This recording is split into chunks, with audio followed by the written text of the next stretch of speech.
오늘부터 책의 한 챕터씩 또는 일부분씩을 간단히 정리하는 영상을 제작해서 내용을 정리하도록 하겠습니다.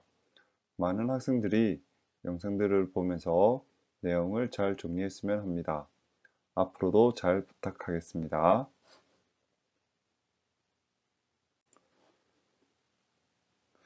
먼저 밤하늘에 떠 있는 별들을 조금 더 자세히 구별을 해 보도록 하겠습니다. 우리는 모두 별이라고 부르지만 자세히 살펴보면 다양한 종류의 천체들이 있습니다.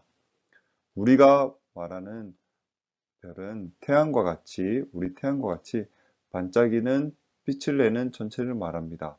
스스로 빛을 내는 천체를 말합니다. 밤하늘에 반짝이는 대부분의 별들은 사실 우리 태양과 같이 스스로 빛을 내는 천체들입니다. 다만 아주 멀리 떨어져 있어서 아주 작게 보이는 것일 뿐입니다. 그리고 행성은 우리 지구와 같이 별의 주변을 공전하는 빛을 내지 않는 구형의 적당한 큰 천체들입니다. 논란이 되었던 맹왕성은 2006년 행성의 지위를 박탈당했습니다. 현재 우리 태양계에는 지구를 포함해서 수성, 금성, 지구, 화성, 목성, 토성, 천왕성, 해왕성 해서 8개의 행성이 존재를 합니다. 자, 다시 한번 정리를 하면 우리 태양계에 있는 별은 태양 하나밖에 없습니다. 그리고 우리 태양계에 속해 있는 행성은 지구를 포함해서 총 8개의 행성이 있습니다.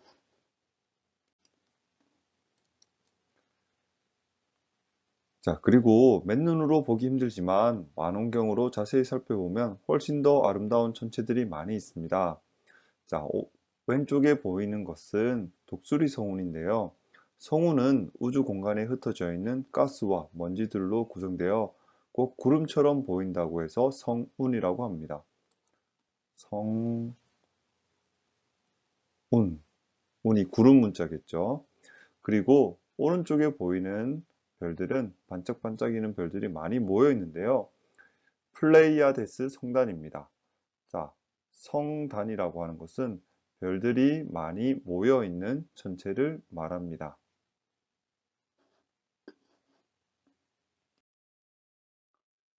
그리고 밤하늘에 수천억 개의 별들이 모여 있는 천체를 우리는 은하라고 합니다. 이 은하는 허블이 다시 분류를 하게 되는데요. 모양에 따라서 보통 분류를 합니다. 둥근 모양의 타원 은하들이 있고요. 그리고 은하 가운데 이런 막대 모양이 있는 막대 나선 은하가 있습니다. 그리고 중심핵에 막대가 없는 그냥 나선 은하로 크게 구별을 합니다. 그리고 불규칙 은하도 따로 분류를 하기도 합니다.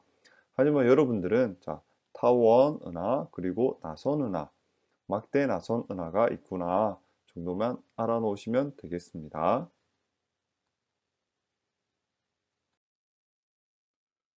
자, 이제 파장에 따른 빛의 종류에 대해서 공부를 해보겠습니다.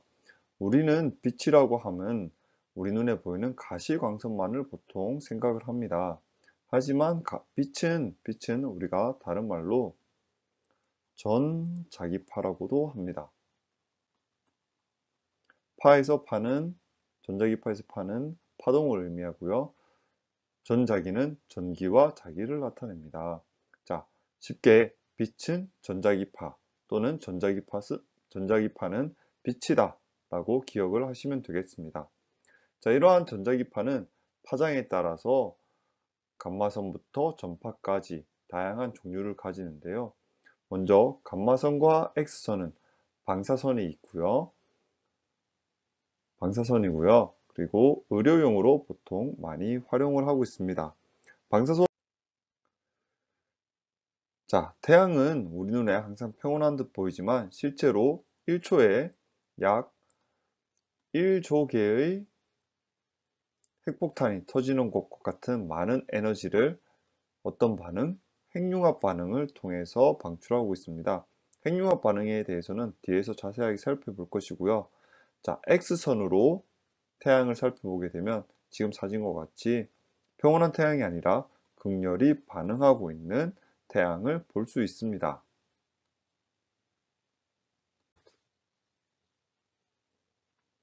자, 이러한 태양은 아주 큰 질량으로 인해서 중력 때문에 수축하려는 힘이 크게 작용을 합니다. 하지만 내부에서 어떤 반응? 핵융합 반응에 의해서 끊임없이 에너지가 발생을 하게 되고요. 이 에너지가 발생을 하면서 외부로 압력을 가하게 됩니다. 자, 이 내부 압력과 안으로 수축하려는 중력이 무엇을 이룬다? 평형을 이루면서 태양이 일정한 크기를 유지할 수 있게 됩니다.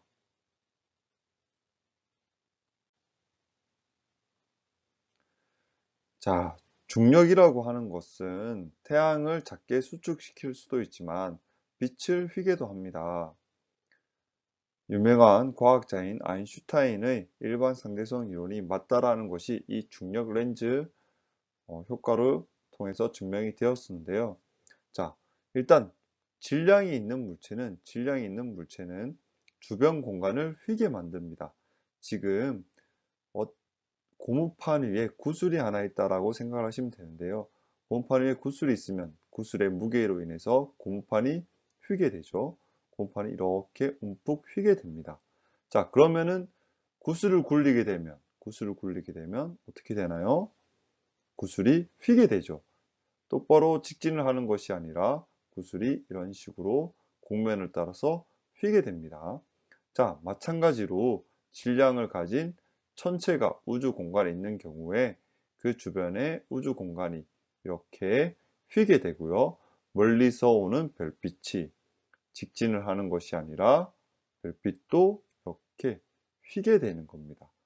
휘어진 공간을 따라서 빛이 휘게 되는데 이것을 우리는 중력 렌즈라고 합니다. 자, 보시면은 멀리서 별빛이 직진을 해서 우리 지구로 도달도 하지만 앞에 무거운 천체가 있는 경우에는 멀리서 오는 별빛이 이렇게 휘어진 공간을 따라서 휘게 되는 거죠. 이것을 사람이 지구에서 관찰을 하게 되면 자, 우주 공간이 3차원이 되기 때문에 질량이 큰 물체 주변을 지나던 빛이 이쪽 방향으로 오던 빛도 휘게 되고 이쪽에서 오던 빛도 휘고 자, 모든 방향에서 오는 빛이 다 휘기 때문에 이런 식으로 원 모양의 띠를 만들게 됩니다. 이것을 우리는 중력 렌즈 효과라고 합니다.